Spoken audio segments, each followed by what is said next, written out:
Hey guys, it's Chef Piet Despain, also the Next Level Chef winner from Gordon Ramsay's latest cooking show. I wanted to share a fun recipe with you to diversify some of the proteins on your Thanksgiving table this year. I have a pecan crusted halibut with a wajapi sauce. Now, wajapi is Lakota word for berry sauce.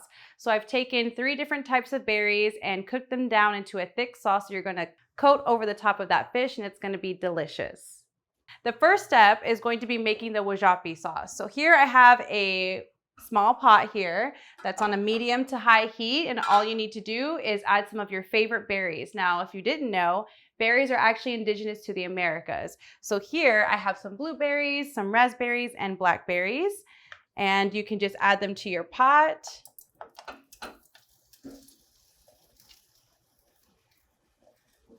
Oop, they're spilling over everywhere. I think they're gonna be okay. So now that we have all of our berries in the pot, you can just wait for them to cook down on their own. You don't want them to burn, so you want just a light simmer. So if your flame is up too hot and you can hear them sizzling, you can turn your heat down to a simmer. What we also want to do is sweeten it a little bit with some maple syrup. Not too much.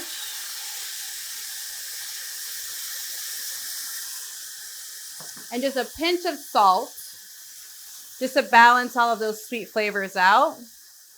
So these berries actually have a natural tartness and sweetness to them, so we don't want to add too much of the sweetness in there, but the salts with the sweetness and the tartness from the berry will add a nice little touch to each other. And then you can just place the lid on it and carry on with your other recipes and your other dishes that you're going to be preparing for your dinner. So I'll go ahead and move on to my fish. Now this is a beautiful halibut here, and the ingredients are very, very simple for this. You're going to want to create a nice crust for your fish. So I'm going to be using some pecans here that have been grounded down. You can find pecans that are halved or chopped. And if you want a little bit more finer of a consistency, you can just toss them into a food processor or a blender and pulse them until you reach this sandy-like texture here. So I'm going to get some panko breadcrumbs and mix it in. And I can just use my hands here just to kind of mix them all in. And then for the flavor component to this crust, I'm going to be adding some fresh thyme. Now, all these ingredients here, I try to keep it a little bit more indigenous and Native American focused. That's what I specialize in. I'm also Native American and Mexican American, so I like to stick true to the flavors that I know and that I love. So here I have some sumac I'm also going to put into that little panko and pecan crust mixture. And we can add a little bit of our salt, which I placed back here. Bring it forward. There we go. And a little bit of pepper just to balance out all of those flavors. Now, in order to get like a really nice even coat on our crust, you can go ahead and put your crust here, the ingredients, into like something that's flat. That way you can use your fish to get a nice coat on it. So I have some oil here too, so we can add the oil. So this oil will actually allow the coating to stick onto the fish a little bit better. You just want to go ahead and pat dry it like that. Now this is such a good fish to saute in a pan with the crust because it's nice and thick. It's gonna be almost too hard to overcook. And you'll just coat it like this. It'll keep some nice juicy flesh in the middle of it too. If your mixture here gets a little too dry, just add a little bit more oil, but the oil is really going to be the binder to your fish. So here, it looks so beautiful. And there you have it. Now that your fish is nice and beautifully coated, see that? And now all we need to do is just hop on over to our saute pan and sear it for 2 minutes on each side.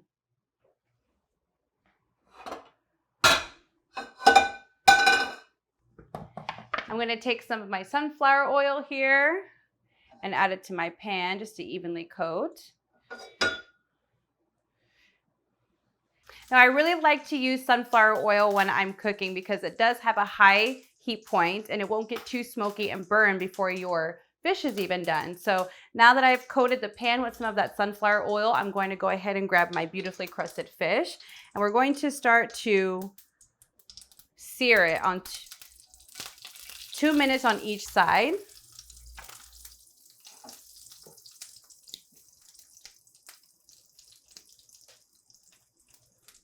And we want a little bit of a medium flame here, nothing too high, because we don't want our crust on the fish to burn. So we let that do its thing for about 2 minutes and then we'll rotate it. So I usually like to start with the flesh side up for 2 minutes and then use a pair of tongs and flip it to the side and then rotate it all the way around for 2 minutes on each side.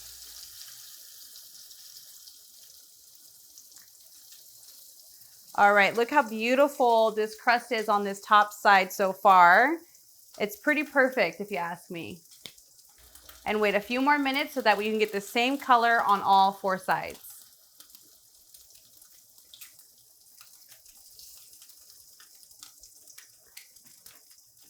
Now, while you're searing off your fish, I recommend to not move it around the pan so much. I know sometimes when some of our instincts, we want to look at the fish and move it around, but let's keep it where it is so it can get that nice even sear and that nice golden crust all the way around the fish. It's starting to smell delicious already. That fresh thyme, you can start smelling it activate as it's cooking in the pan in that oil.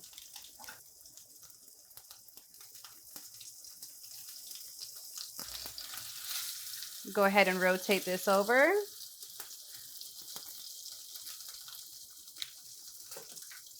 It looks delicious.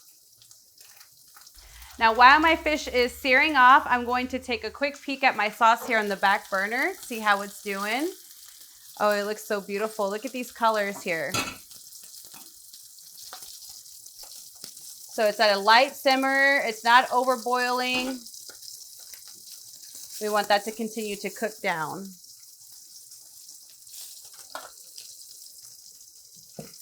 If your pot of your berry sauce starts to cook over, you can use a kitchen towel and slightly shift the lid open so some of that heat can get out. Now our fish is looking really nice, you guys. We're gonna go ahead and do that final rotation to the side and just wait a few more minutes and then our dish will be done. It's a pretty simple recipe. It's one of my favorites. That crust on the outside of the fish paired with that berry sauce, it's gonna look so beautiful and vibrant, but also it's gonna have so much flavor to it with that fresh thyme, with the sumac, and the pecans add a very, very nice earthy flavor to the fish as well.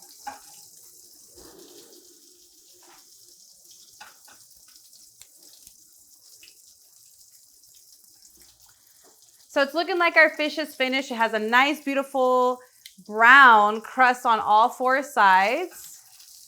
Let me go ahead and see the top part of that. Oh my goodness, it looks so beautiful. I'm going to grab a plate here for my plating, clear some space for our beautiful fish to make its debut.